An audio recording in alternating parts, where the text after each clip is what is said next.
Good morning, good afternoon, good evening, depending on where you're from. I would like to welcome you to this webinar organized by the UN Office for Disaster Risk Reduction and the Coalition for Disaster Resilient Infrastructure. Today, we will be focusing on how we can learn from COVID-19 and build more resilient health infrastructure systems and supply chains. If I said that 2020 has been a difficult year for the entire humanity, I don't think it would be an exaggeration. It is a much repeated statement, but all of us, we can't wait for 2020 to end. There have been many lessons. We've seen how quickly the impacts of an event like this can ripple across the entire global system. There is no country which can claim that it is entirely unaffected. All countries are affected. All sectors are affected. It's not just the health sector, but the transport sector, power sector, manufacturing, tourism. So it has really rippled across the entire global system. So it is really, in many ways, a disaster which is instructive. This is also, in a sense, an early warning for what could happen in the future when climate impacts may reach tipping points and we can see this kind of global impact of events. So this is too precious a disaster to waste and not learn lessons from and build resilience from it. We are still in the middle of it. It's too early perhaps to draw definitive conclusions, but there are definitely some approaches that are working. Some things we could have done better. And this is time to now begin to reflect and really work towards building back better. We will have huge challenges in the coming months as well. There is the whole, we've had supply chain challenges in the context of diagnostics, testing, treatment, construction of health facilities. We will also have similar challenges when we roll out the vaccination programs across the world. So to reflect on some of these issues, we've come together today.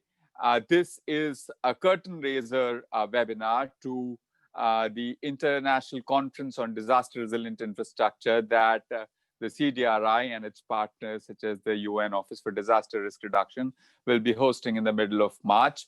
This will also build up to climate and health-related issues that will be discussed at COP26 later in 2021. So today's program is structured primarily in three parts.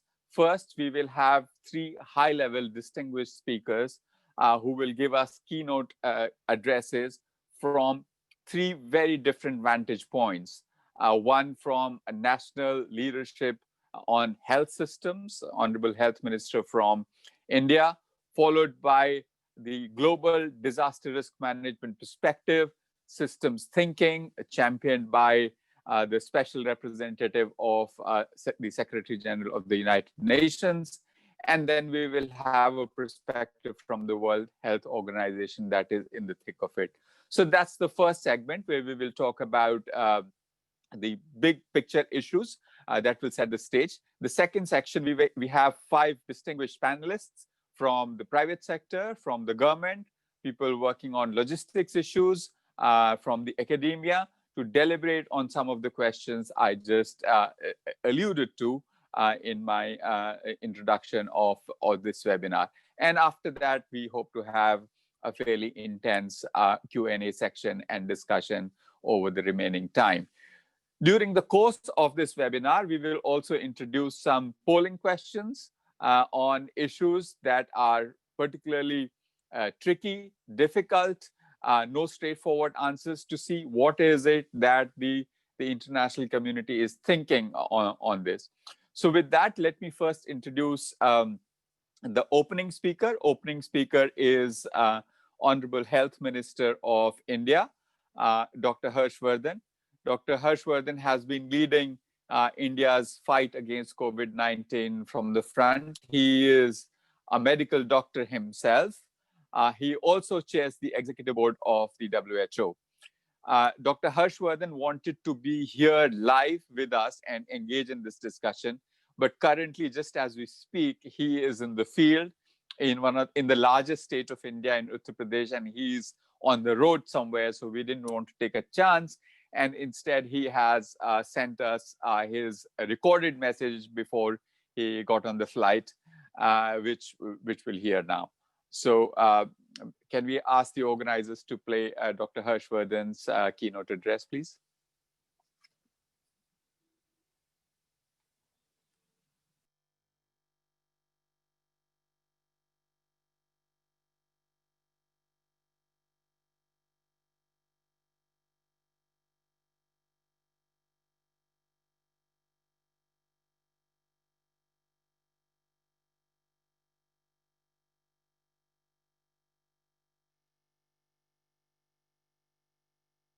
Your Excellency, Honorable Health Minister from Sri Lanka, Special Representative of the United Nations, Secretary General for Disaster Risk Reduction, Ms. Mami Mizutori, distinguished panelists from WHO, National Disaster Management Offices of participating countries, distinguished panelists, ladies and gentlemen. At the very outset, I would like to applaud the United Nations Office for Disaster Risk Reduction and the Coalition for Disaster Resilient Infrastructure for organizing this webinar with a forward-looking perspective on how to make our health infrastructure and supply chains more resilient. It has been almost 1 year since the outbreak of COVID-19. While the caseload infection in many parts of the world is decreasing, many others are experiencing a second or even a third peak. Fortunately, in India, the cases are steadily coming down. We recognized the threat early and pursued a scientific evidence-based approach. Let me highlight the main elements of the multi-sectoral and proactive approach with which India handled this unprecedented humanitarian crisis. Our first step was to expand our present capacities swiftly, whether it was for testing, PPE production, or hospital beds. We looked at the problem in greater granularity and scaled up at an incredible pace. We also repurposed our capacities from multiple research disciplines across a wide range of public and private institutions. We repurposed defense research capacities for quickly erecting hospitals with enhanced capacity. From being an importer of PPEs before the pandemic, India is now a net exporter of PPEs. We scaled up our testing capacity from a few hundred tests a day to 1 million tests per day. The nimbleness that the Indian research institutions have shown needs to be not only preserved but also encouraged. The third major step was ensuring effective communication, which has been a cornerstone of our approach. We have used every possible means to mobilize everyone. The Honorable Prime Minister himself has led this effort and addressed the citizens directly. He has also emphasized the spirit of cooperative federalism, wherein the state and central governments worked hand in hand at each stage. Apart from this, we recognized early that while the health sector has to be at the forefront of combating COVID-19, it requires involvement of all of the government functions, disaster management, industry, civil aviation, shipping, pharmaceuticals, environment, and so on. We innovated early on to establish an institutional platform in the form of empowered groups to bring together these multi-sectoral functions in a cohesive manner. Last but not the least, we made innovative use of a range of digital technologies to track, monitor, and control the disease. In a country like India, with a large digital divide, we had to ensure that we use a judicious mix of different technologies so that no one is left behind. I believe that some of the good practices that have been developed in many countries of the world during the pandemic need to be institutionalized.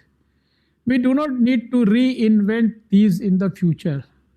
At the same time, we have to think about how we could have done this better. We need a deeper conversation about what building back better in the context of public health infrastructure would mean. How do we combine modern science with traditional wisdom? How do we define health infrastructure? Is it only the big hospitals, district hospitals, and primary healthcare centers? Or is it the whole system involving other sectors, including water and sanitation, social welfare, transport, and industry? These are important issues that get thrown up and need revaluation. Over the past decades, India and nations of the world have seen unprecedented progress in economic and human development. However, as COVID-19 has shown, all of this notable progress is at risk if we do not make our systems resilient.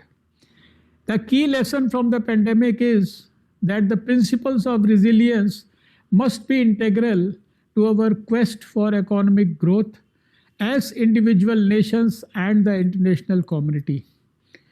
We need to pursue disaster resilience as an essential area of common interest globally.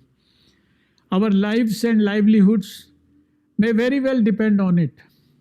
In doing so, we have to make our systems resilient to not only pandemics, but all types of risks, including those emerging from the effects of climate change. We must forge a global dialogue and chart directions for a resilient future for humanity at large. This would be the most worthy tribute to our people, particularly health workers, emergency responders, frontline workers, who have put the world's safety before their own personal safety. I really look forward to several positive outcomes from today's dialogue among experts and practitioners from multiple disciplines. This will be a useful input to our own work in the health sector in India. I wish all participants a very productive session.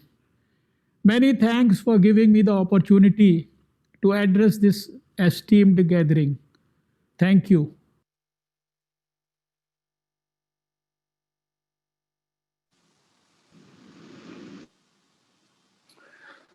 So, Honorable Minister, in his message, has posed several challenging questions. Starting from a very fundamental question about how do you, in the post-COVID-19 era, when we talk about building back better, how do you define what is health infrastructure? Where do you put boundaries around it, and how do we go about building it? He is also talking about not just looking at risk emanating from pandemics and biohazards, but also other risks and the role of health infrastructure in it.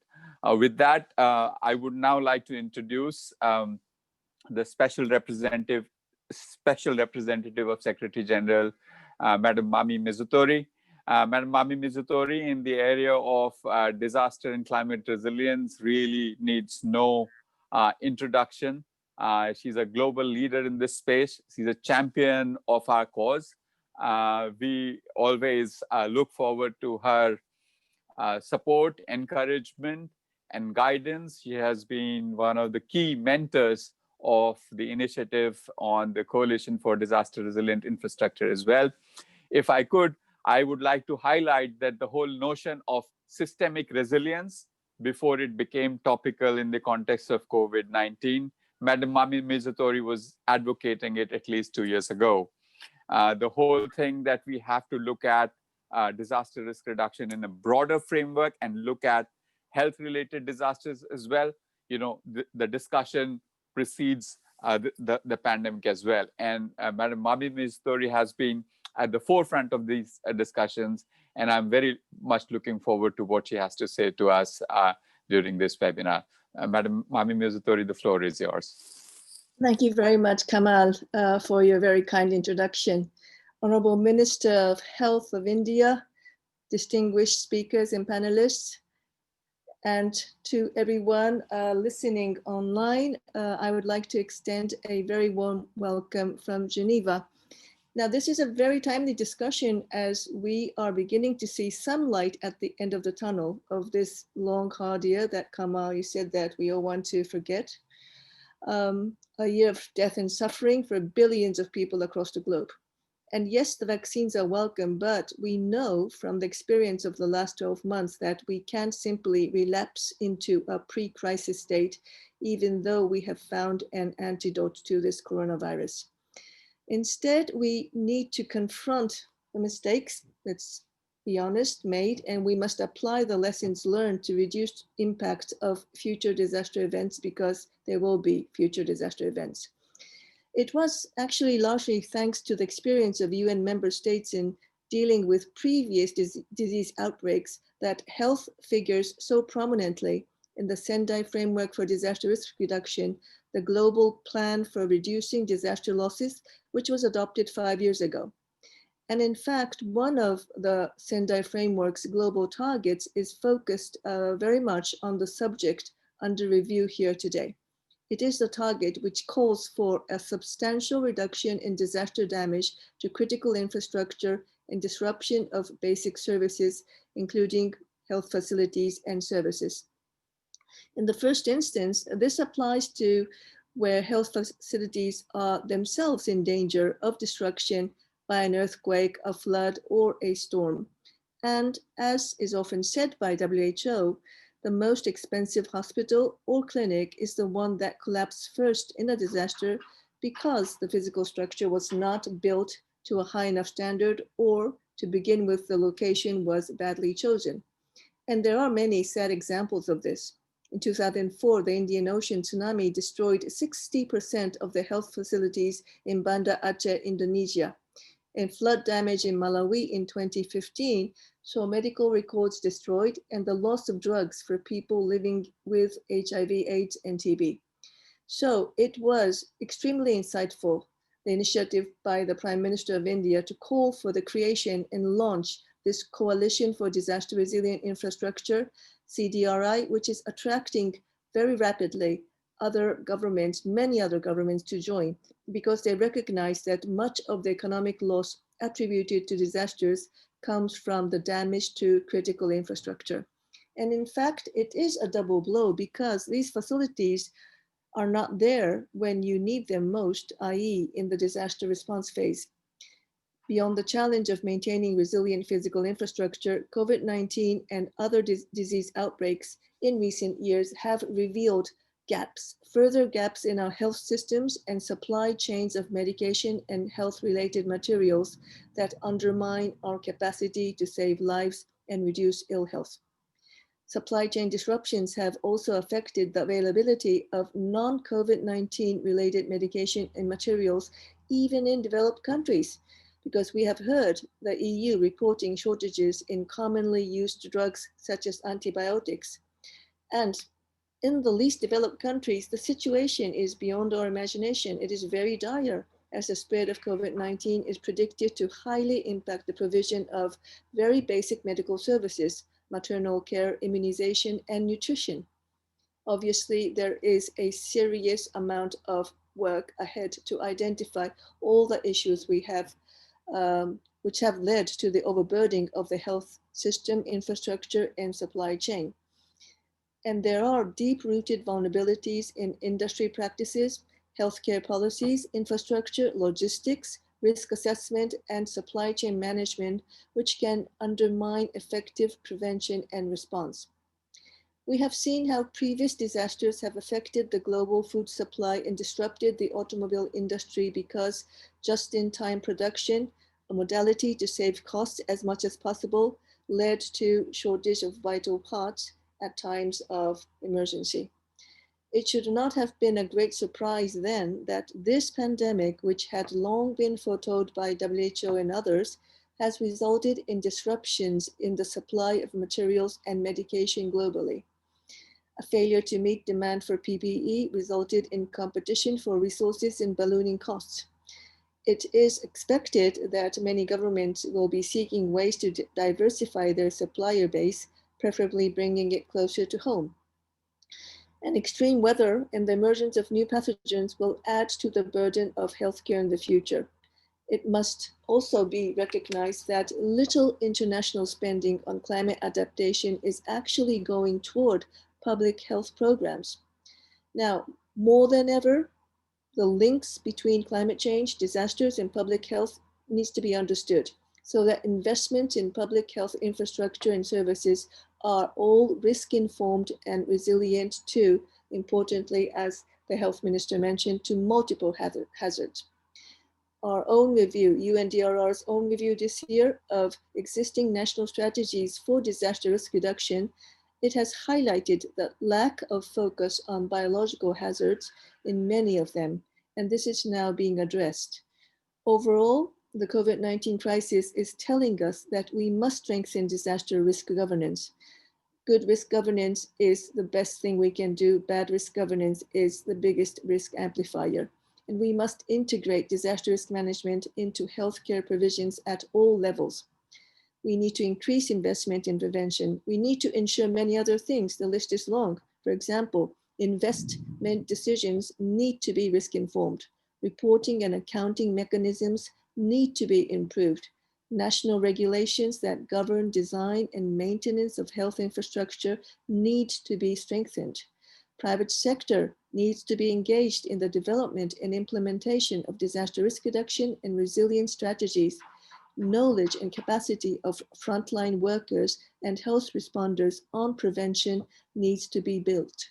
And in closing, I would like to congratulate the CDRI Secretariat and my colleagues at UNDRR for organizing this webinar because I am confident that the insights and recommendations which will come out today will be an essential part to tackle all these issues and also be an essential part of the recovery and preparation for the next pandemic whenever it may happen. Thank you very much for your attention.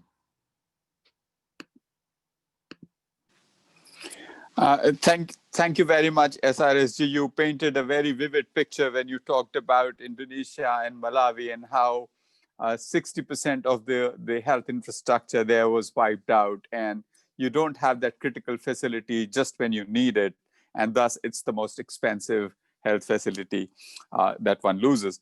The challenge that you posed about how do you balance efficiency and resilience, efficient supply chain with just-in-time supply of automobile parts, whereas a resilient supply chain. So how do we get around that? You pointed out how in the adaptation space, climate adaptation space, how little is being done to make the health systems resilient. And above all, the whole notion that risk governance is the essential. That is something which ties everything together.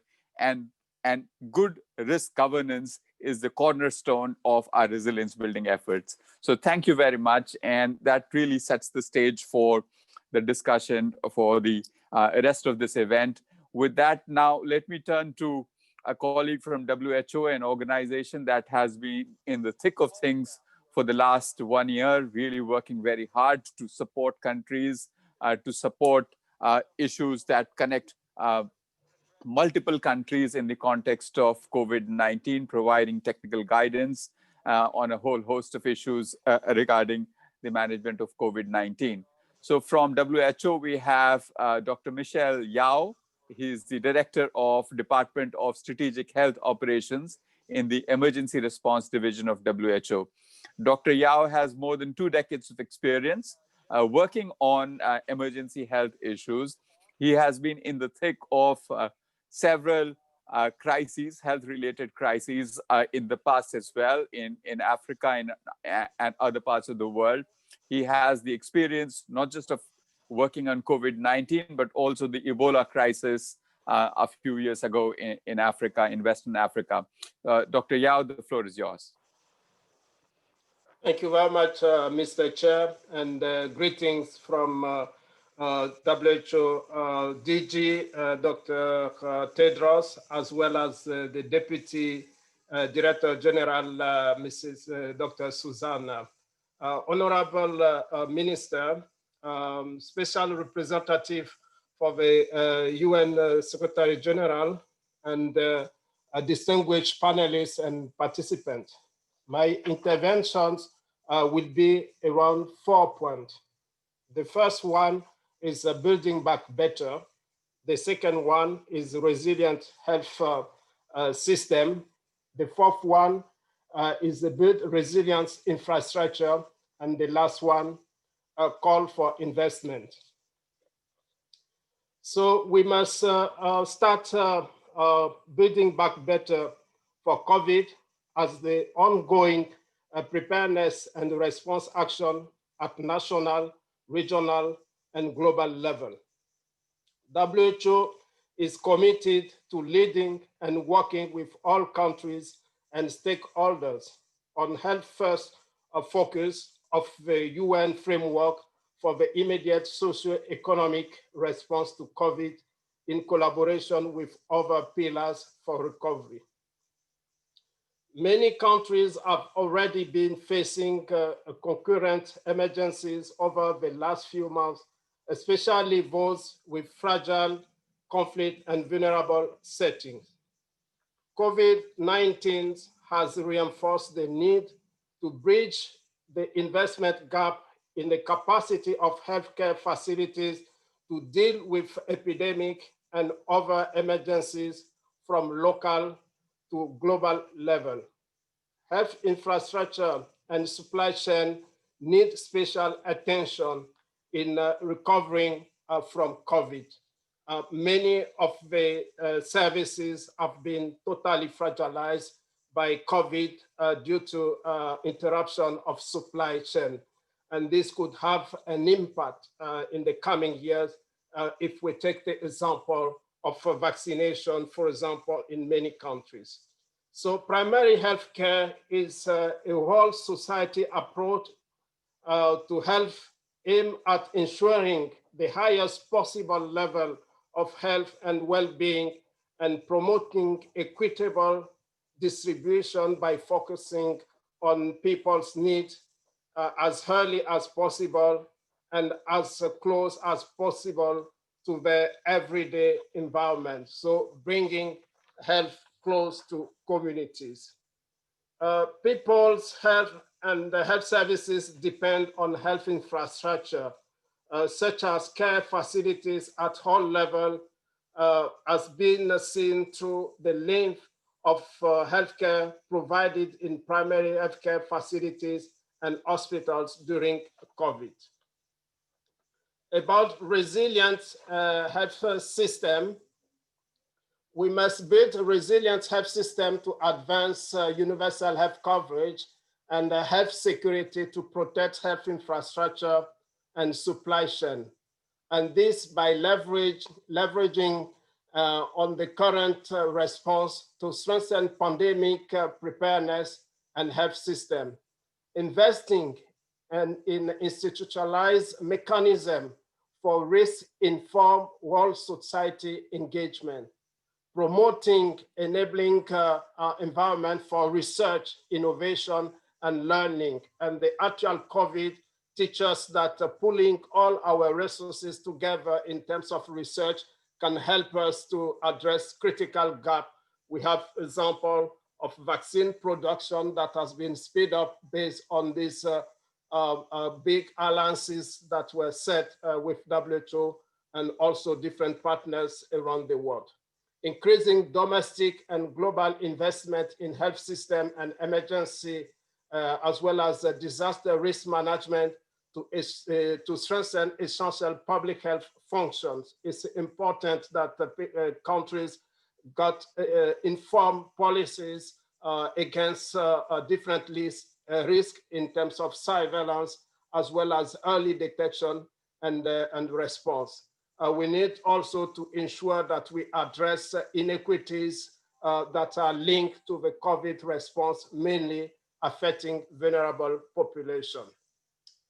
About building resilience, health infrastructure and supply, WHO Safe Hospital Initiative built on more than 20 years of technical assistance to member states for safe and resilient health facilities, including supply chain management. It has been a forefront of joint UN and WHO work on disaster risk reduction. This initiative is prominent. It is a prominent feature of the WHO framework on health emergency and disaster risk management and the Sendai Framework for disaster risk reduction, which includes a target on safe hospital. WHO is supporting countries to enhance safe hospital capacities. WHO has also has been providing assistance to countries to assess the safety of health facilities. More than 5,000 care facilities using WHO hospital safety index for all types of emergencies, including for disease outbreak. And for COVID, WHO has published the Rapid Hospital Readiness Checklist for COVID used by countries to determine the readiness and action to improve the level of performance. Strong and safer health infrastructure and supply chain management has been critical for the continuation of essential health services for vaccine deployment, for example.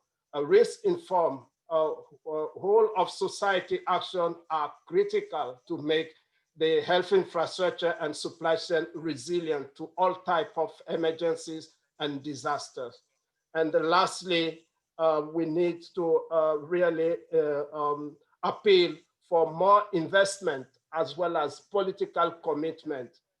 Enhanced investment for health emergency preparedness, response, and recovery will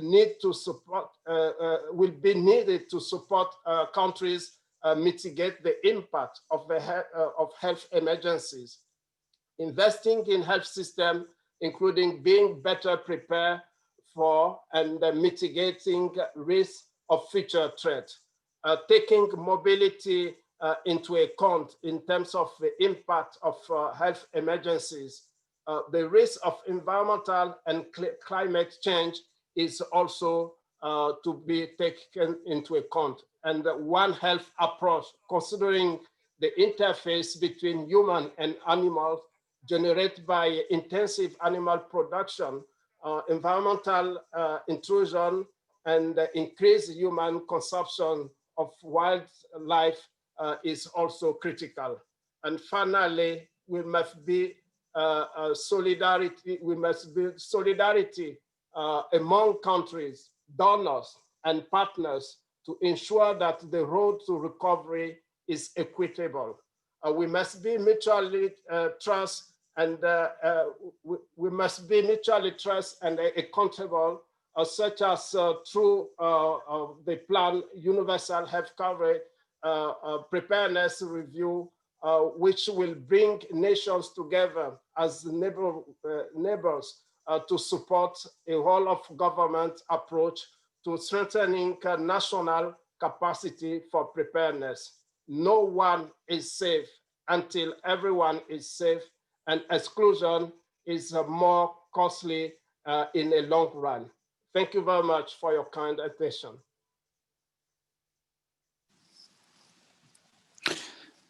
Thank you very much, Dr. Yao, and those were really remarkable, quotable remarks towards the end that no one is safe till everyone is safe. And throughout your remarks, you repeatedly highlighted the issue of being closer to community, ensuring equitable access, solidarity world around. We have to work for everyone's safety, take a whole of society approach. And your reminder of the work that was done earlier on Safe Hospitals initiative is also very important. There's a body of work done over the last 2 decades on safe hospitals. A number of countries, including in India, we have national guidelines on safe hospitals. It would be good to go back to those and see how those guidelines need to be revisited in the context of the lessons we've learned from COVID-19. Now, before we move on to so thank you very much, Dr. Yao. Before we move on to the next segment of panel discussion, may I now invite the organizers to pose the first poll question for the audience.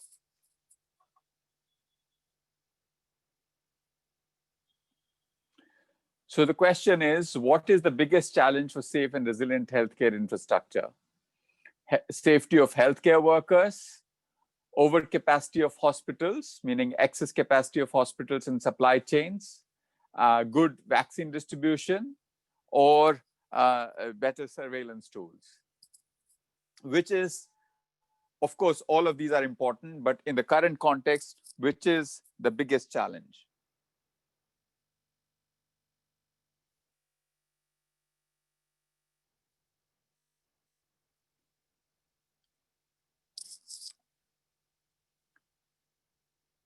Can we see the results, or poll is in progress? Sorry.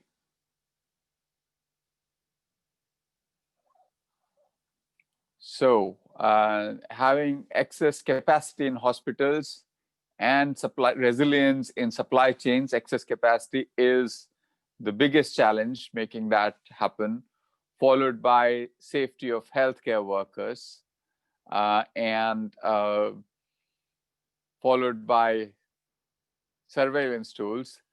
Somewhat counterintuitive, the challenge of vaccine distribution is rated as not among the top 3. So that is a very interesting perspective from the participants of this webinar. But certainly the top one, how do we build excess capacity so that we are able to deal with large-scale health emergencies? How do we make sure that our supply chains have enough redundancies to survive such shocks? So with that, now let's turn to the panel. We have 5 very distinguished speakers. We were scheduled to have Honorable Minister of Health from Sri Lanka, but unfortunately she is busy in another meeting and is not able to join us. So we have Dr. Hemant Herath. He is the National Coordinator for Health Sector Disaster Risk Management in Sri Lanka. Can I invite him to present his opening statement based on Sri Lanka's perspective? Sri Lanka is a country with robust health systems. It has done a creditable job of rising up to the challenge of managing COVID-19. What are some of your lessons, and what is it? Where do we go from here, learning from the lessons of COVID-19? Dr. Herath, please. Thank you, distinguished panelists, ladies and gentlemen. Good day to you all. On behalf of the Honorable Minister of Health, Mrs. Pavithra Wanniarachchi, I would like to extend apologies for not being here today, and I will be reading the message prepared by her to be delivered into this distinguished audience. I quote, "It is a great pleasure to address this distinguished gathering to share some thoughts on the path that Sri Lanka has traveled in managing the COVID-19 outbreak. At the outset, I would like to mention that Sri Lanka is a country with a resilient health system which has delivered excellent health indicators in a cost-effective manner. The management of COVID-19 pandemic was in essence, a continuation of the same health system to address the evolving needs. Under the leadership of His Excellency the President Gotabaya Rajapaksa, Sri Lanka has mounted a whole of government response in tackling the COVID-19 in Sri Lanka. The National Action Committee was established in 26th of January 2020, even before the first case was reported in the country. This committee was chaired by myself as the Minister of Health and comprised of health authorities, triforces, police, senior administrators, non-health stakeholders such as civil aviation authorities, immigration, tourism industry, and disaster management center of Sri Lanka. Though not expected the situation of this magnitude, the health sector of the country was ready to face any outbreak of disease of this nature through a comprehensive disaster preparedness program covering possible biological threats. We were properly equipped with the trained staff and well-equipped facilities, including sufficient personal protective equipment, at least to face the initial threat. In order to augment the capacity of the Ministry of Health in responding to the pandemic, the National Operations Center headed by the Commander of Sri Lanka Army and the Chief of Defence Staff was established, which was instrumental to optimize intersectoral coordination. A national strategic plan was prepared and executed with frequent reviews conducted on a daily basis. In order to obtain the technical guidance from the professionals, several technical working groups were established. In addition, National Health Emergency Operation Center was activated by the Ministry of Health to mainstream functions across the different stakeholders at all levels. Points of entry surveillance was strengthened with thermal scanners coupled with stringent mechanism for quarantine of returnees from high-risk countries. Returnees from high-risk countries were contained at quarantine centers. Subsequently, based on the risk levels, points of entries were closed. Immediate closure of schools, preschools, universities, and other vocational training institutes, both public and private, was done soon after the first Sri Lankan was diagnosed as COVID-19 positive. Island-wide curfew was imposed to promote social distancing. Under the leadership of the epidemiology unit of the Ministry of Health, contact tracing of active cases was done through a regional epidemiologist, medical officers of health, and public health inspectors supported by armed forces and the police. All above activities at field level were closely supervised by the relevant district and provincial directors of health services. Further, daily situation report on the COVID-19 situation of the country has been shared with all stakeholders. PCR testing for COVID-19 made available through the externally accredited national laboratory network with several laboratories in major hospitals. These tests are offered to all suspected patients, first-line and second-line contacts of confirmed cases, people who are at the quarantine centers, and epidemiologically linked community hotspots. In order to augment the patient management capacity, several hospitals were identified to provide the isolation facilities, starting from one specialized hospital for management of COVID-19 patients. To date, we have been able to increase the number of COVID-19 hospitals and intermediate care centers up to 67, covering 10,000 total bed strength. Intensive care units are also identified for the management of severe cases. Clinical management guidelines and other related guidelines developed and shared with clinicians throughout the country. Triage system was implemented at outpatient departments for early identifications of patients with COVID-19 symptoms, and services were provided through a dedicated team of health staff. Hospital infection control practices were strengthened through capacity building of health staff and stockpiling of personal protective equipment. During the curfew time, essential medicines for those who are taking treatment for chronic diseases were delivered to the doorstep through postal services. In addition, a separate gigantic mission was launched by the government to support the most vulnerable groups affected by the mobility restrictions. Risk communication activities were coordinated by the Health Promotion Bureau of the Ministry of Health. Planned and frequent messages were communicated through audiovisual, print, and social media. In addition, rumors were monitored and managed effectively, minimizing the panic among the public.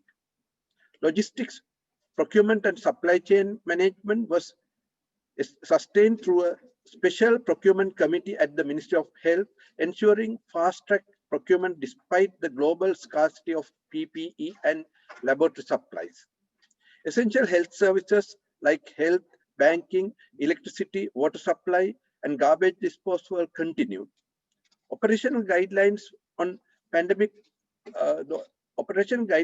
preparedness and response for COVID-19 outbreak for work settings were developed and disseminated with the government and the private sector organization.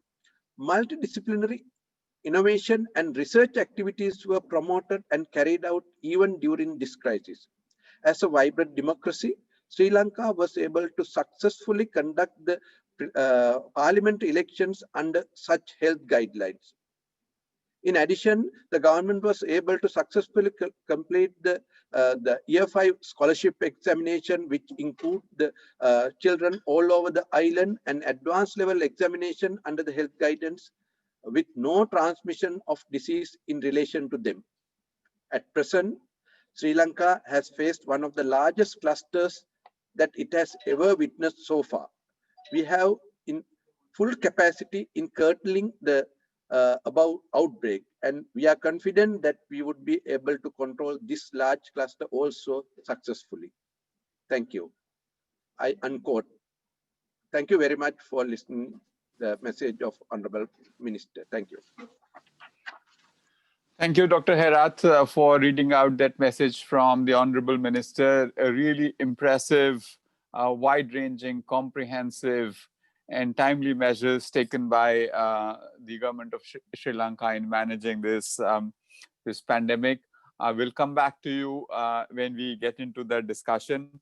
There was a point made on the poll question that the challenge is not having overcapacity. Of course, I think what is meant there is the challenge of having overcapacity, the need to have excess capacity redundancy to meet the needs when they happen. So actually the challenge is, how do you go from shortage of capacity to having excess capacity, having that buffer to manage the crises when that occur, that require very quick upscaling. With that, now let me turn over to the next speaker. We go from the public sector to the private sector. I would like to invite Dr. Raza Siddiqui. He is the Chief Executive Officer of Arabian Healthcare Group based in United Arab Emirates. So health sector, private sector has been obviously a very key player. There isn't a single country where the public health systems have been stretched, and successful management of this pandemic has required very close partnership between the private sector and the public sector. The public sector facilities have really come up. They have repurposed their facilities to manage COVID-19. There are many good practices. There are many lessons learned. I would invite now Dr. Reza to present his perspective from how it has worked so far, what we can learn, and how do we build back better from here. Dr. Reza Siddiqui. Thank you very much, Kamal, for the nice introduction. And thank you very much, Ms. Mami, and thank you very much for the representative of healthcare of Sri Lanka. I will be representing the perspective from a private healthcare provider angle from the beautiful country of United Arab Emirates. I have been into healthcare for more than 3 decades, India and UAE. And it is my privilege to witness a young country coming together, I mean, a unique combination of public and private partnership to manage this crisis, which most of us in the healthcare industry have never seen in our lives. In this situation, I will talk in three areas. I will talk about the government initiative, and I will talk about how private sector in collaboration with government has managed to manage this situation beautifully. And third is the business continuity, which is a very, very important angle for all the private stakeholders and private business partners. When the situation of COVID came, both private and public sector got together in healthcare, and UAE managed it so beautifully and seamlessly that the country is almost fully controlled now. The public and private sector got together, and government played a key role in allowing. First thing was, this is a young country, to allow COVID testing facilities to come up within a short period of time. So private sector and public sector both were allowed to do extensive COVID testing. Government collaborated with private healthcare sector in mass screening. They identified the probable pockets, the hot pockets, hot zones, went very, very aggressively and screened masses free of cost. Then government at the same time created international quality quarantine centers.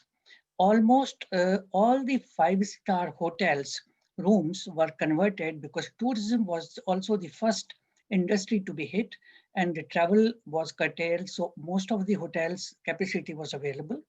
The people identified were identified, diagnosed, isolated, and treatment was planned.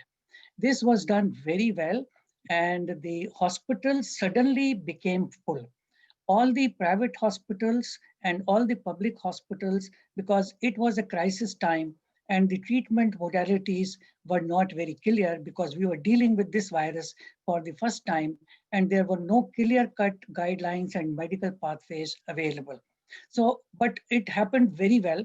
What happened? The private healthcare sector suffered a lot because in a young country like this, the major business was coming from outpatient services to a tune of 70%. Suddenly, the patients were scared, and also it was very, very important for the hospitals to also restrict the normal patients. So business suffered, and inpatient services were also suffering because the elective procedures were also stopped by the government for the time being so that the full attention could be given to the people who require COVID care. This continued for 2-3 months, but now the situation is that in a young country like this, where we have a population of close to 9 million, we have together government and private sector have already done more than 18 million COVID testing now. The testing is available almost free of cost to everybody, and it is being done regularly, and the situation is totally under control. I will come from the point of view of private healthcare providers. As has been said by the previous speakers, during such disasters, the infrastructure is also hit. Here, fortunately, the infrastructure was not hit, but the morale of the people was very, very important. And one of the main questions here, which was asked previously, was also on the same lines. So we had a serious situation that the staff was a big, big situation because their exposure was very, very strong, and to deal with the patients, they were really scared. So what we did was, I will give you an example of a RAC hospital, which I represent. We set up our own COVID testing facility, and it was done within a period of 2 weeks. The government supported us, and within 2 weeks, they gave us a permission to start COVID testing. For us, everything was available. Supplies could be made available. Everything, material could be made available. But the most important thing is if the staff members, the healthcare providers, the frontline workers, if start suffering from the disease, who is going to take care of the patients? So we did some of the measures which I would like to share with other panelists, and it can be a good take-home message and we can learn from each other. We started testing every employee to give them confidence every 15 days. So there were two things. The patients coming to the hospital were confident that they are going to a facility where every employee is being screened regularly and their exposure is minimized. Second thing is, staff was feeling secure that in case there is a problem, it will be identified and treated. At the same time, we set up our own private quarantine centers for our staff. If they start suffering, we have a good place for them to recover. So these were some of the measures. Sanitization program was extensive in countrywide, hospital-wise. Every place was being disinfected every 2 hours. Now, the end result was that private sector started suffering in terms of business because they were not able to run the hospital for normal people, and patients had great difficulty.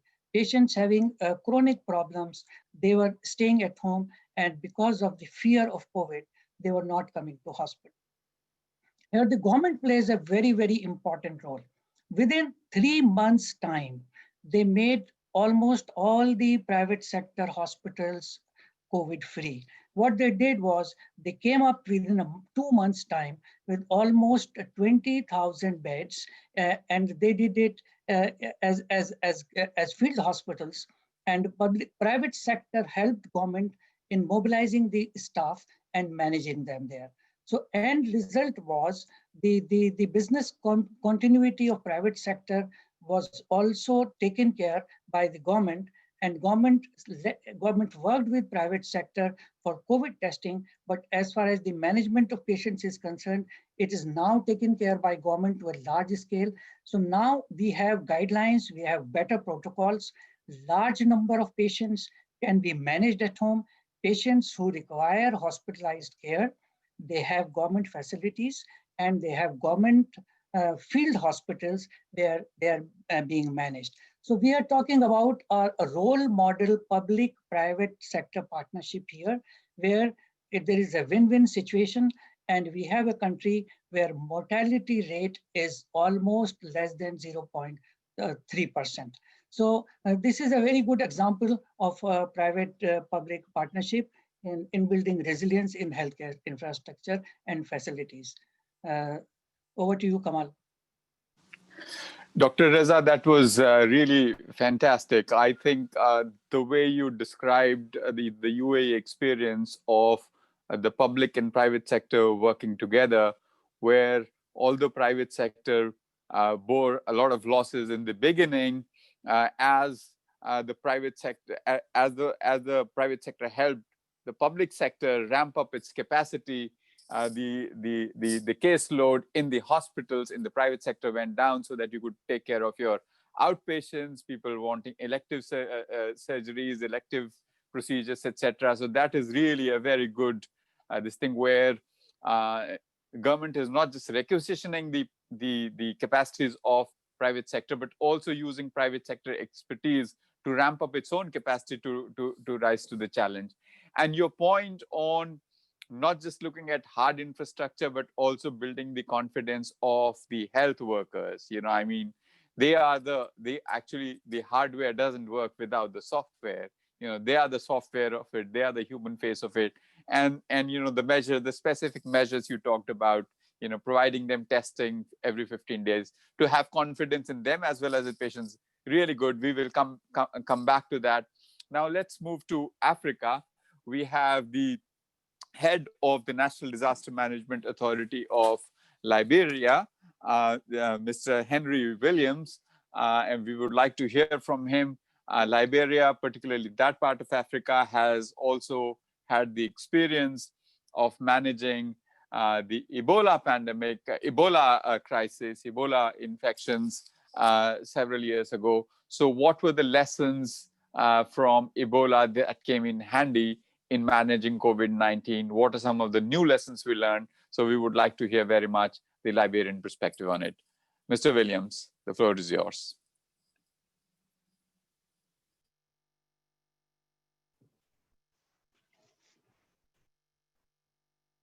Thank you, Kamal. And I want to say thanks to the organizers, the UNDRR and the CDRI. And I want to say good morning to all of the other participants. And we are gratified to be on this panel.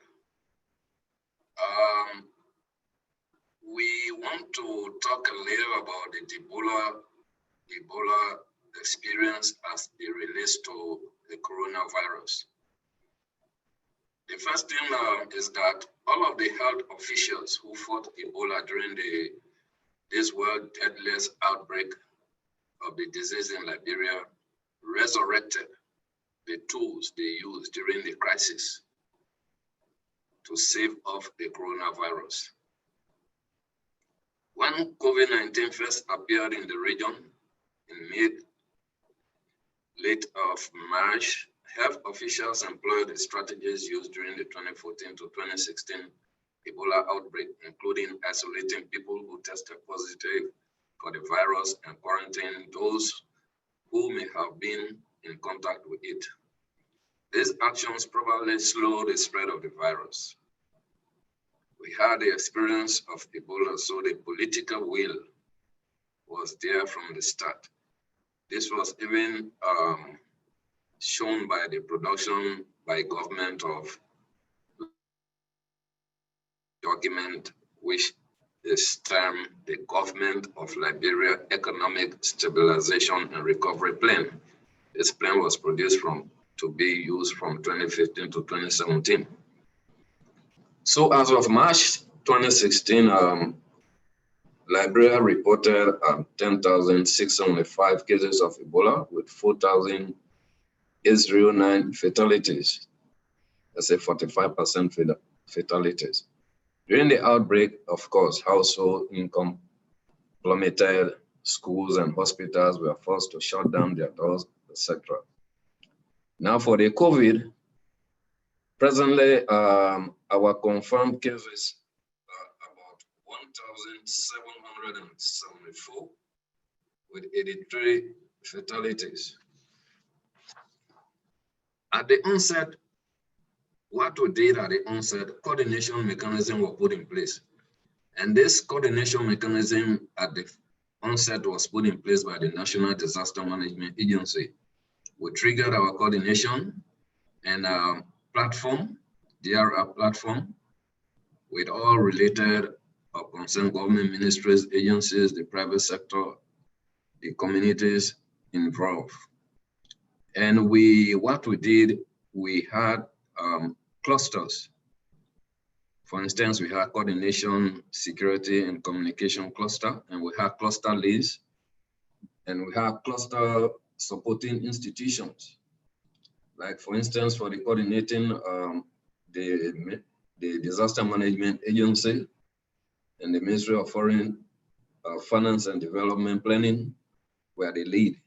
So we had clusters supporting. And we also have, for the cluster, we have, let's say, WASH, health, psychosocial. We had food nutrition clusters, shelter and non-food item cluster, logistics and supply cluster, and other partners like religious groups, etc. The NDMA holds, we are holding weekly coordination meetings to discuss the preventive mitigation and containment issues as relates the coronavirus. Well, as the virus spread, the Ministry of Health and the National Public Health Institute, NPHIL, took over the situation, and as the situation was termed a health emergency. So the incident management system was put in place, and it was headed by NPHIL, the Ministry of Health, and it was co-chaired by the NDMA. So you could see that health was not only going its own way, but health was going with the disaster management agency, so disaster risk reduction activities were brought to play. Because this was composed of the same players in the NDMA platform, including NGOs, religious groups, the One UN system, etc. But instead of using clusters, they use, or we are using now for the health system, we are using pillars. And we have, instead of clusters, we use pillars. And in these pillars, we have, for instance, contact tracing, psychosocial, logistics, WASH, risk communication, EPR surveillance, etc. But another key thing that we relied on was the EOC, the Emergency Operating Center, which played a very vital, or is playing a very vital role in giving early warning, risk information, etc. So as the coronavirus spread in January, this is now where the political will is coming from. The President, George Weah, formed a coronavirus task force called the Presidential Coronavirus Task Force that included many of the same old doctors, public health experts who led the Ebola response. The group resurrected the main pillars of outbreak response and started acquiring coronavirus test kits from the World Health Organization, WHO, coordinating team of people to even do contact tracing, communicating health messages to the public. And the task force is meeting regularly to adapt responses to the latest situation, just as it was done during the Ebola outbreak. In addition, the president also constituted another body to coordinate the entire COVID-19 response called a Special Presidential Coordinating Committee on COVID-19, SPACOV. The strong political will was shown. And we also work with the US Center for Disease Control and Prevention, and they also help in teaching health workers the soft infrastructure, teaching health workers during the Ebola outbreak. And they are also here with the coronavirus, helping with the coronavirus issue. So they help us to really re-emphasize what contact tracing is, because that's one of our strengths, do the contact tracing, and in order for us to organize response, to put in place, and also even the risk communication, etc. But COVID-19 has taught us to be ready at all times. This is a lesson that we should be ready at all times. And this even made us to have, to produce a pandemic plan, which was first used in the Ebola fight. This was reviewed and updated for use to fight the COVID-19. So gaps and impacts in the supply chain during the COVID-19, we look at quantifying various impacts relative to supply and demand disruption, inadequate performance of operational risk assessment, and assessing critical data to properly assess the potential damage, and inventory recovery and evaluation processes, inability to conduct scenario planning exercise to understand operationalized implication and in line with financial and non-financial issues. So we, at the end, look at issues that we think we need to tackle, which we are not adequately in place. For instance, the early prepositioning of supplies, effective coordination and collaboration, improved supply chain visibility, and model new risks and cost analysis, and also really to focus on resilience. Because all of this, what we are doing, even in the fight of coronavirus, people have to build their resilience. Countries need to build their resilience. Cities need to build their resilience. The hard infrastructure, the hospitals too need to build their resilience, and even the soft infrastructure need to build their resilience. And so government are taking a number of key actions to limit the supply, the effect of the crisis.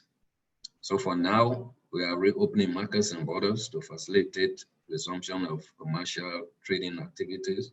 We are strengthening the social safety net, including provision of food support to households, most affected by the epidemic, resumption of construction in Liberia's major public infrastructure, private investment projects, and prioritization of government payments of goods and services providers through government ministries and agencies, implementing immediately the recovery plans for the education and health sector to safely reopen schools and restore basic health services, implement economic stimulus programs, including loan schemes, housing construction projects for low-income earners, and protecting the survivors of the COVID.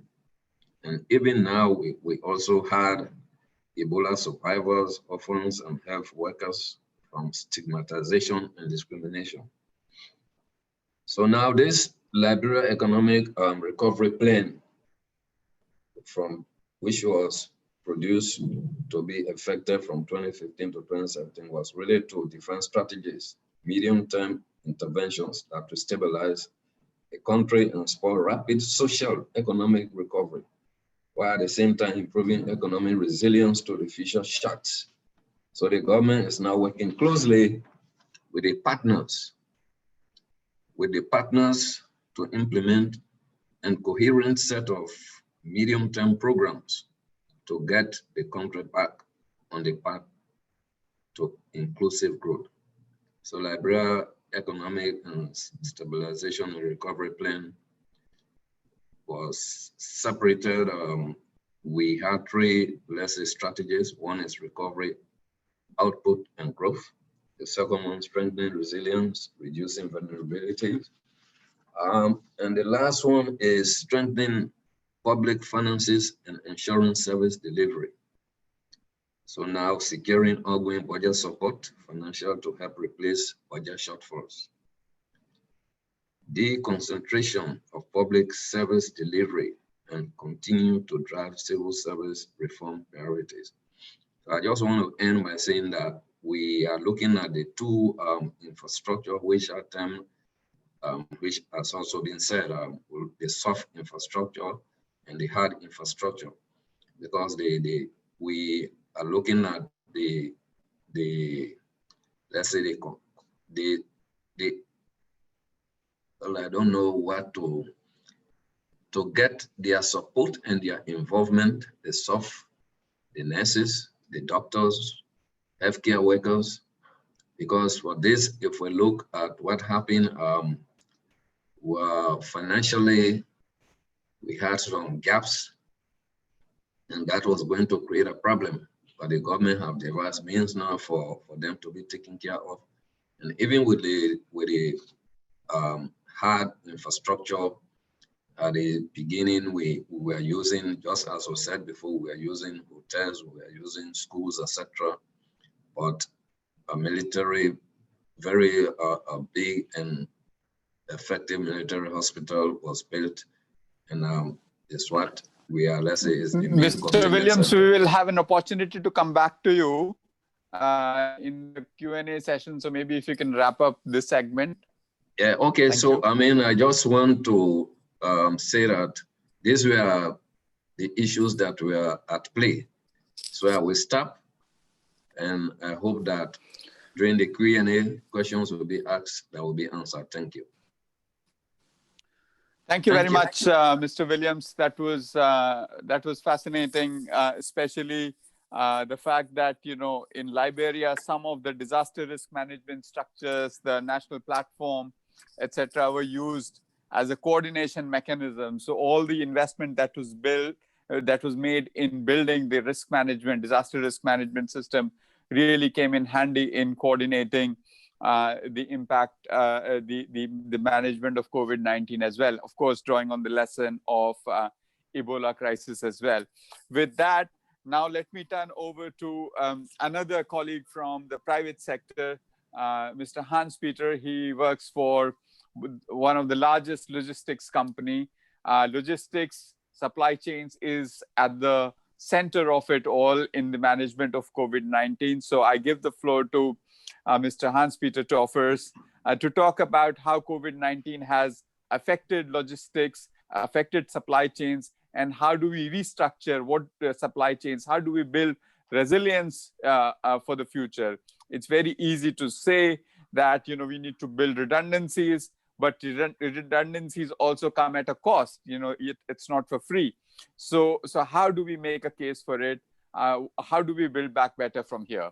So Mr. Hans-Peter Toffers, the floor is yours. Kamal, thanks a lot. Appreciate. And you answered the question already with your entry note and saying it all comes with a cost. So that's not the main point I would focus on. But I of course I cannot speak for the entire sector as the impact is very much differing on how deep you are involved and dependent on affected industry. Now, Excellencies, distinguished guests, speakers, and of course, dear listeners, let me just lead you very briefly through what happened to supply chains, and then what the impact on humanitarian efforts are, and to what extent we are able to make supply chains more resilient.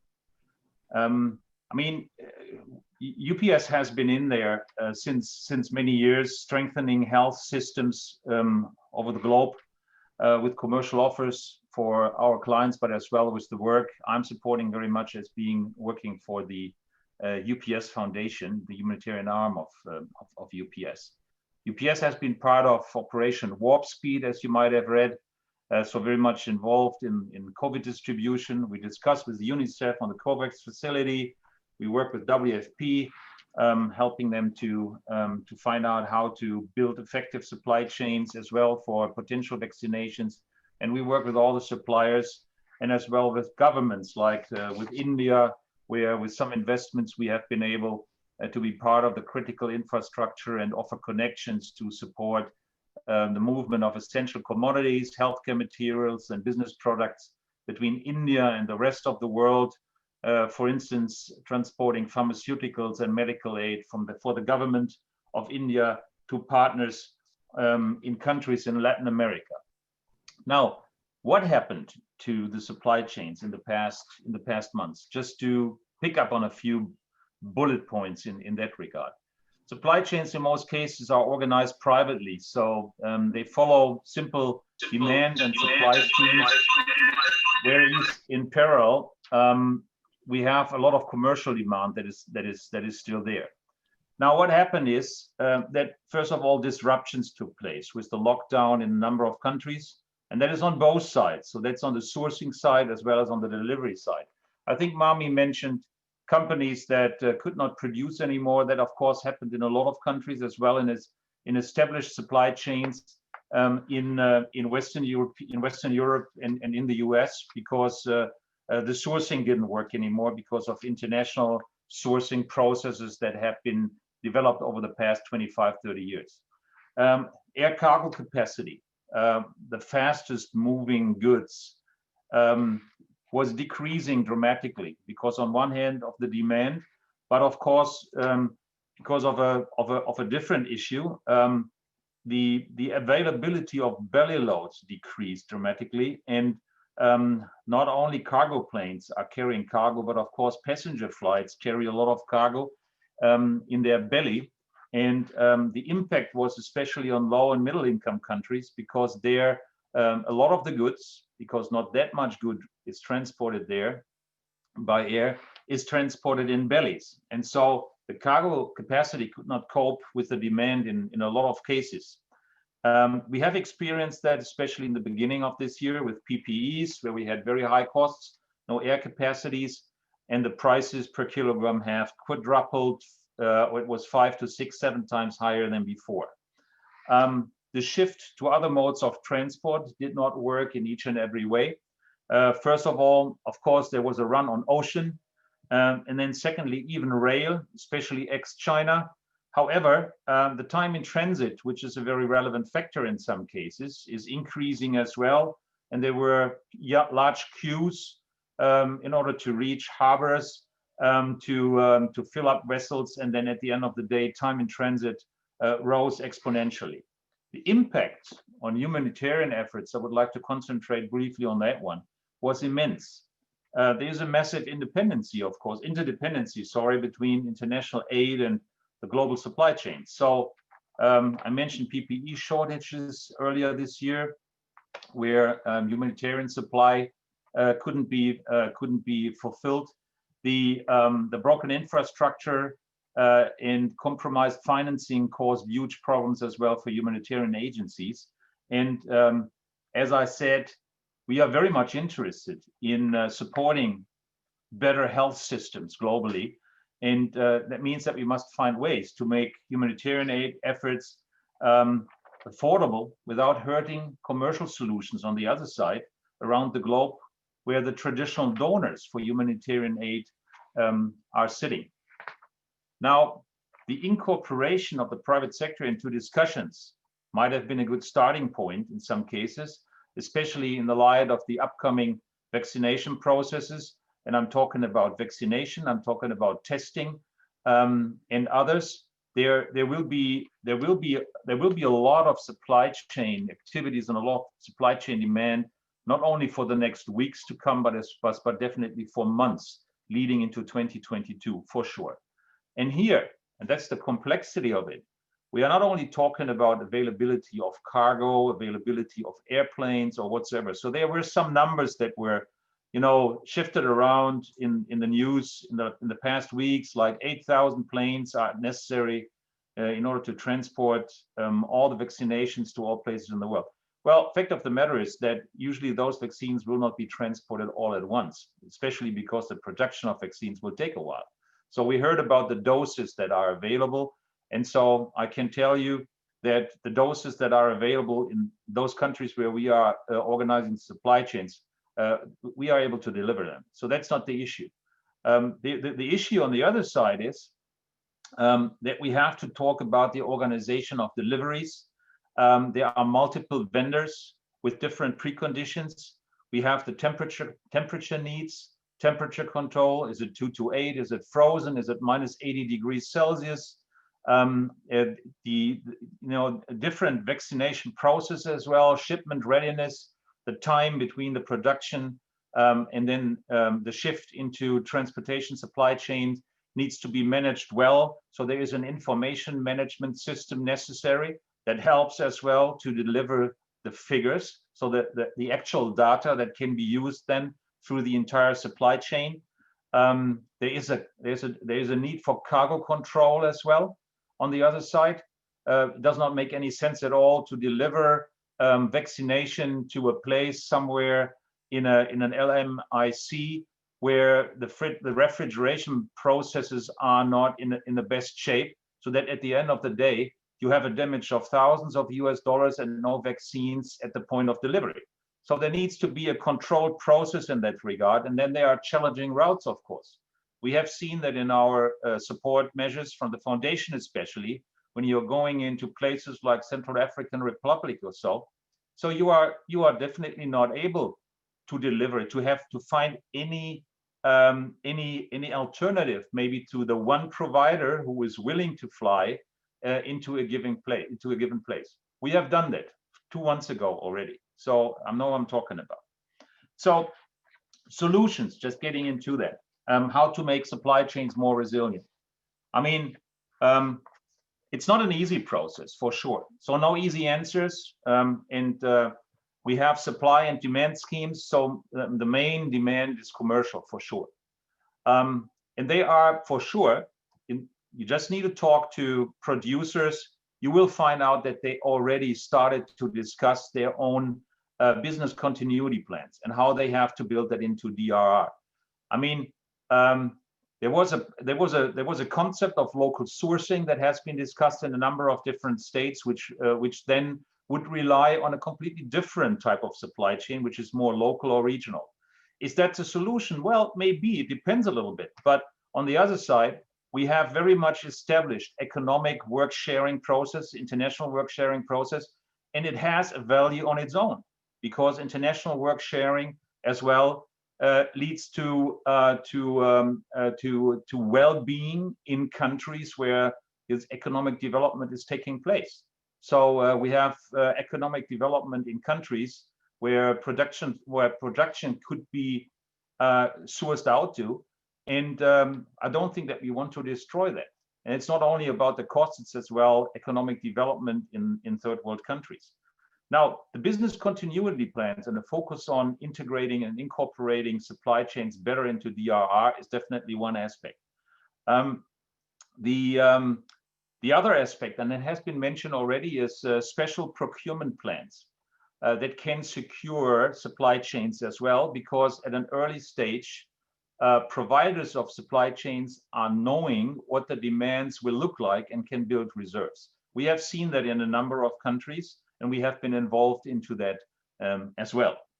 So what in any event is relevant from my perspective in order to safeguard that the situation as we had it earlier this year is not repeating, is to run simulations in order to make sure that we have a good perspective on what can happen in case of a given situation. I mean, the current situation is definitely the worst thing we have seen for decades, no doubt.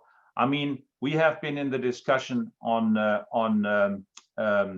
Ebola as well, but Ebola was a box problem. It was more or less happening in a number of countries in West Africa, mainly. The same thing was some of the SARS deviations of viruses that we had in the past years, very much located. So it was not spreading over the entire world, and we were able to, with relatively manageable efforts to keep that under control. This thing here, COVID, is definitely something else. This is a completely different animal, and so therefore, if we want to prepare for that, in order to, coming back to your entry point, Kamal, without causing costs that nobody is able to afford, nobody will be. We have to make sure that through simulations, we have an understanding, what do we want? And then make decisions, which might be political, how we can cover that. With the cost of infrastructure, it is infrastructure, that's what we are talking about. And then find out what we want to do and what we are able to afford. I pause here because we are running out of time, I think. Thanks for listening. Thank you very much, Hans-Peter. That was a very insightful presentation. I latched on to every single word you said in terms of what really happened in the current pandemic, to the supply chains, the complexity of delivering vaccines. It's not just about planes, although I'm very hopeful when I look at your backdrop, it looks like a UPS plane on its way with the vaccines. But so there are many complex dimensions to it. You highlighted in the end that, they actually simulating different scenarios and look at what is the level of resilience we should be planning for, what would it cost, where is that sweet spot between resilience and efficiency. That is something we have to really, there are no easy answers, but we have to grapple with this. We are running out of time. So the final speaker on the panel, Professor Rajiv Shaw, he chairs the Scientific and Technical Advisory Group of the UNDRR. He has been also at the forefront of capturing the lessons that we are learning from COVID-19 in different parts of the world and what it means for building resilience for the humanity in the future. So I give the floor to him now to talk about it as to what is it that we have learned from a science perspective. What would the science of resilience, what should the science of resilience look like in the post-pandemic world? Rajiv Shaw, the floor is yours. Thank you. Thank you very much, Kamal. I understand that we are a little bit running short of time, so let me be very brief. Excellencies, ladies and gentlemen, thank you very much for giving me this floor. Let me give you some specific examples with some historic development. Recently, I was reading an old report of WHO, which was of 1997 actually, and the report is titled Earthquake and People's Health. And this particular report was triggered by the Hansinawaji earthquake, which is the Kobe earthquake of 1995. During the Kobe earthquake, there were many damages to the hospitals and the health centers, and there were loss of people's data. So there are two very specific recommendations which came out of that particular report: was the need of structural safety and the backup of the patient's data. So that was in 1997. 10 years later, in 2008, 2009, some of you may recall that time ICDRI, they launched the hospital safety campaign. It was along with the Safe School and Safe Hospital, 1 million safe school and 1 million safe hospital. So it was more focusing on the structural, but certain aspects of the non-structural safety. That was in 2008, 2009. In 2011, when we had the East Japan earthquake and tsunami, what you call the Tohoku tsunami, we found that the hospitals were structurally safe, but the non-structural and the functional damages was huge. In the worst case scenario, we did not take into account the human resource losses, especially the frontline health workers and their families' life loss, accessibility to the hospital, and the long-term power disruptions. In 2018, 2 years back, in Japan, we had a major flooding in West Japan, and we found that a couple of major hospitals being located in the floodplain, it got inundated up to the second floor. So most of the important and expensive equipment, like the CT scanner and all these things which were located in the first floor, they got damaged and could not serve the people for some time. And in 2020, like this year, we have been seeing for last several months, you have already pointed out many different issues. But one thing I would also like to point out is not only just the COVID, but the cascading disasters like the typhoons, flooding, heat waves, which are happening during this prolonged period of last 1 year, and how it is actually affecting the critical patient, how it is affecting the whole healthcare system. So with all this historical perspective of last 25 plus years, I would like to point out 3 very specific gap areas, which possibly we still are trying to struggle and possibly we need to think about in future. Number 1 is to look at more comprehensive resilience perspective of the healthcare system. So far, we have been focusing on the structural issue, non-structural issue, functional issue, locational issue, human resource issue, data backup issue. So there are many different types of compartmentalized aspects of the healthcare system. So one of the first and major challenge, and that is a major takeout message for me also from this particular COVID-19 experience, that to look at more on the holistic aspect of the risk assessment and try to look at the worst case scenario. And possibly in the worst case scenario, we often forget to link with different types of cascading disasters. We often have our worst case scenario, only one type of hazard. So how we have a multi-hazard cascading worst case scenario. So that's number 1. Number 2 is, I think we need a thin line between this term called cure and care. Although we talk about the healthcare system, but it's still very much the cure part. Like when you have already got some disease, but how we can have some more preventive care system. I think that's a very, very important system, and how we can make that whole healthcare system is a more care oriented, not just cure oriented. And there, I think the more the informal healthcare facilities, more the community-based healthcare facilities, more possibly having some sort of community-based social safety net, I think those are very, very important.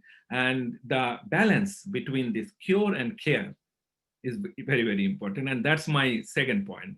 And my third and last point is the inclusiveness in the healthcare system. Still, I think in developing country, in developed country also, we are seeing still there are this balance, the imbalance between the have and have nots about the healthcare facility. So how we can make the healthcare facility more accessible to all different age groups, to all, whether it is in the rural area, urban area, all different generation and so on. So these 3 very specific issues, one is comprehensive healthcare system with worst case multi-hazard scenario planning, number 1. Number 2 is balanced approach of cure and care with a social safety net. And number 3 is this inclusive healthcare delivery mechanism. I think these are possibly the 3 main key learning, which I found not only important for this COVID, but also possibly very much important in the post-COVID scenario. Thank you very much, Kamal. I will stop here. Thank you, Rajiv. Those were excellent remarks. And I think this whole thing of, cutting across multiple aspects and assessing risk across different components of the health infrastructure system is key. The balance between cure and care, and of course, the whole issue of equal access. Our WHO colleague in the beginning also highlighted that. So I think it's been a very rich discussion. We are already 5 minutes over time. So if I may suggest two things. One is we have a second full question that we will take. And then there are some burning questions, but I will reduce all of them down to just one question, which I will direct to our private sector panelists, the two of them, Dr. Reza and Hans-Peter. I'll come to that in a minute, but let's hear the poll question first.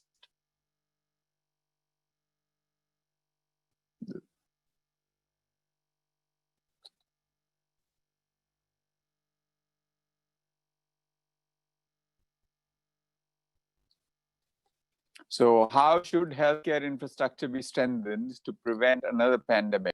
Ensure adequate medical supplies, establish and enforce testing and contact tracing protocols, build well-equipped health facilities and repurpose large facilities, create empowered national task forces and institutions for immediate pandemic response. Of course, we need to do all of this, but the point here is to pick one which is the topmost right now. Of course, with the recognition that it's not a choice between these four, but more of a prioritization where we found ourselves most lacking this time, so that we need to prioritize that. The poll is on.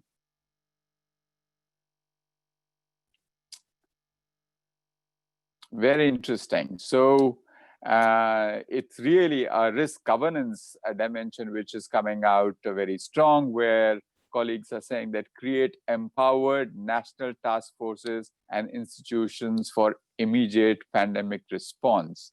So, national task forces, implicit in it is the notion that this has to be multi-sectorial, and institutions that have the capacity, that have the resources and the orientation to respond. That is the key thing. That is the top priority. Again, emphasizing that all the other three are also have to be done, but this is where we could have perhaps done much better than we did in COVID-19 if this was strengthened. So thank you very much. I think this has been a very, very interesting poll, and thank you for participating in the poll. Now, my question, in the first poll question, everyone talked about having excess surge capacity and stronger supply chains as the thing.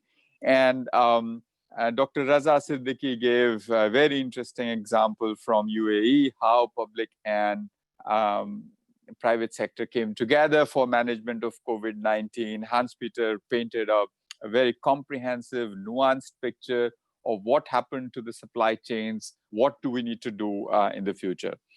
Now, my question to both of you is that if you had to meet, had the opportunity to meet the highest level government functionary in your country for 1 minute, and you could ask for anything in terms of a policy enabling environment for private sector to play an effective role in managing a health emergency of the kind we are witnessing right now, what would you ask?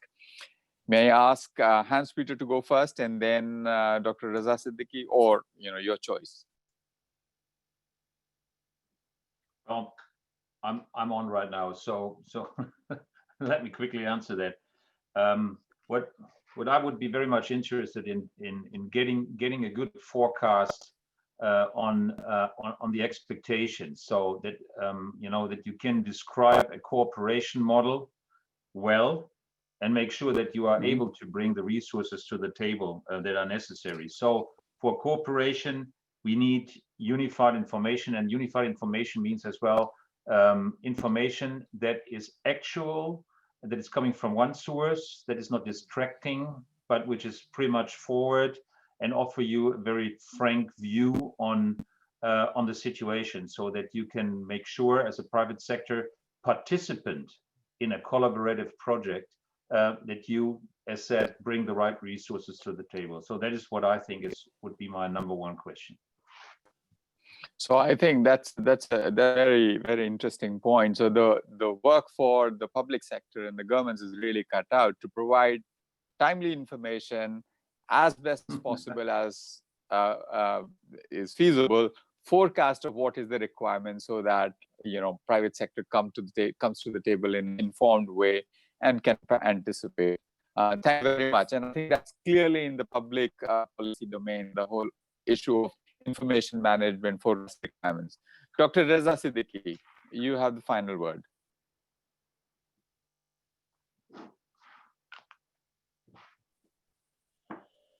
Thank you very much. Hans has addressed it very well. It is very important that we are in a collaborative model. We are not in competitive model. And in healthcare industry, governments all over the world have realized that they cannot alone do it.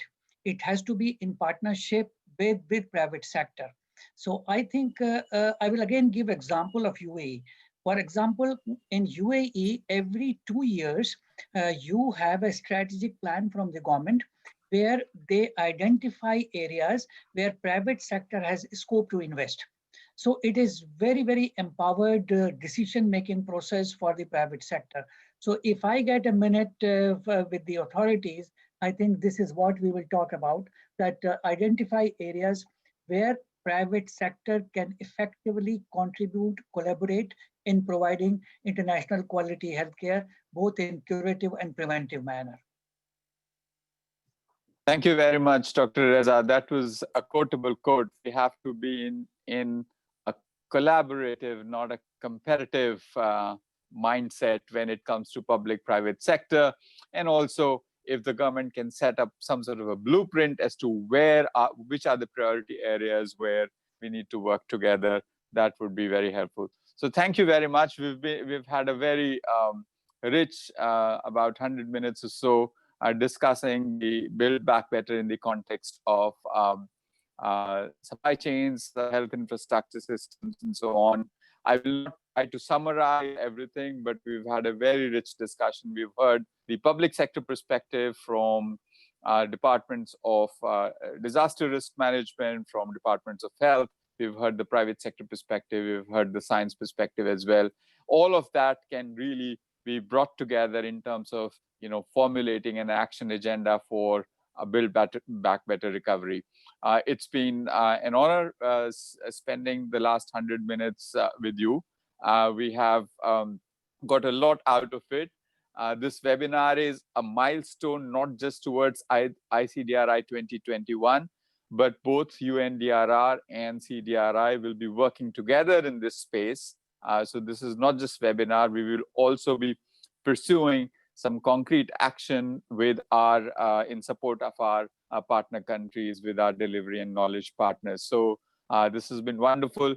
May I request everyone to be here so that we can just take a quick photograph. The organizers are requesting that we do a panel photo. And that, as moderator, I sign off. I would like to thank everyone, the team in the CDRI Secretariat, colleagues in the UNDRR, Abhilash Panda, his communication team in putting this together. As I said, this is just one step. We will be following up, and we look forward to working with you closely in the months and years to come. Thank you very much.